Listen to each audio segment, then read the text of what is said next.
It's finally time to take a 360 tour of the new Lego city. I've laid the city out on the new table and I'm really happy with how it's coming along. Hey everyone, I'm Henry. If you've been here before, you will know that the old city was completely removed and a new table has been built. And now, it's finally time to share the new layout, explain the process, see what's changed, what's been added, and what's still to come. At the end of this video, we'll get the trains running too.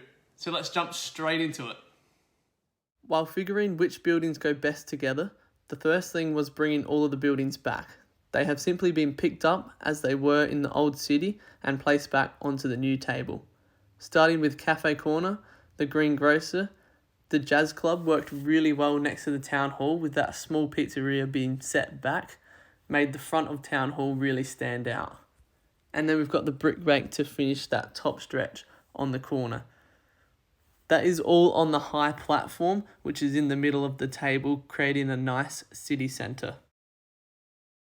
Down here on the left, we've got the Parisian restaurant next to a mirror image version of the Assembly Square Cafe. Across the street, we've got the downtown diner and then the police station, followed by the boutique hotel. These three modulars look really nice overlooking the beach, especially the boutique hotel, as it's got that palm leaf just above the art shop. Also, the boutique hotel, I think, is the hardest modular to place in a city, but it worked really well next to the police station as it still exposed that soap and suds sign. On this green base plate here in the middle in front of the wall, I'm going to incorporate a city square, and I'll have the detective's office overlook that. We've got the Palace Cinema on the corner, as well as we come around the front. We've got the corner garage with its road mills plated already. And then down this side, to finish off, we've got the fire brigade, which meets up next to the high platform. Across the street, we've got our tennis court still from our old table in front of the rebrickable version of Sesame Street. And then I have the train track going through behind that.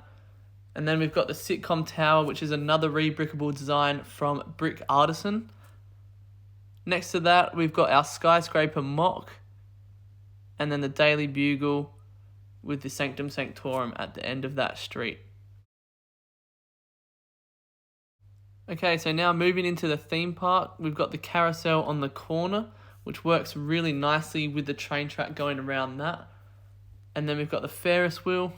And behind the Ferris wheel, we've got the Loop coaster, followed by the Disney Castle right out the back, which I'm going to elevate with a bunch of rocks around the bottom. And then I might put a wall behind a sitcom so it's all nice and settled in there.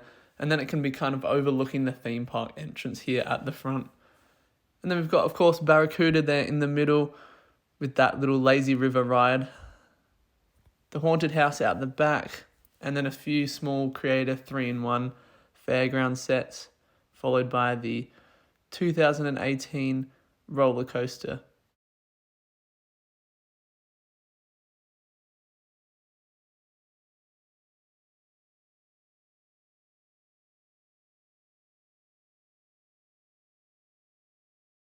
Here is the Sanctum Sanctorum that you couldn't quite see from the other side, but it looks really nice there next to the bugle.